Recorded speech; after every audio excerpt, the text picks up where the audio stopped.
నల్గొండ జిల్లా కేంద్రం సమీపంలోని మహాత్మా గాంధీ యూనివర్సిటీ కృష్ణవేణి బాలికల వసతి గృహంలో మంగళవారం విద్యార్థినులకు బ్రేక్ఫాస్ట్ గా అన్నంతో పాటు గొడ్డుకారం పెట్టారు. అయితే ఆడపిల్లలకు గొడ్డుకారం అన్నం పెడతారా అని ప్రశ్నిస్తున్న విద్యార్థినులు అనేక మార్లు యూనివర్సిటీ యాజమాన్యం దృష్టికి తీసుకెళ్లినా పట్టించుకోకపోవడంతో యాజమాన్యంతో గొడవకు దిగిన విద్యార్థులు ప్లేట్లతో క్యూలో ఉండగా అన్నం, కారం బేసిన్, ఉప్పు డబ్బా పక్కనే ఉన్న ఫోటోలు సోషల్ మీడియాలో వైరల్ అయ్యాయి. ఎంజీయూలో కారం అన్నమే బ్రేక్ఫాస్ట్ అంటూ చక్కర్లు కొట్టాయి. కాగా సాయంత్రానికి అదే విద్యార్థులతో బ్రేక్ఫాస్ట్ లో బోండా పెట్టారు, తామే కారం అన్నం అడిగామని లెటర్ విడుదల చేయించారు.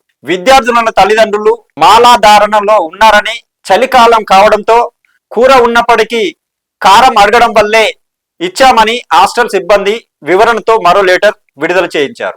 మరో లెటర్ బయటికి వచ్చింది. ఆ తర్వాత హాస్టల్ డైరెక్టర్లు దోమల రమేష్, కళ్యాణి కలిసి వార్డెన్లు రాజేశ్వరి, జ్యోతితో ప్రత్యక్ష పరిశీలన చేయించామని చెబుతూ మరో విచారణ జరిపి బాధ్యులపై చర్యలు తీసుకుంటామని ప్రకటించారు. బ్రేక్ఫాస్ట్ లో గొడ్డుకారం పెట్టడంపై స్పష్టత రాలేదు.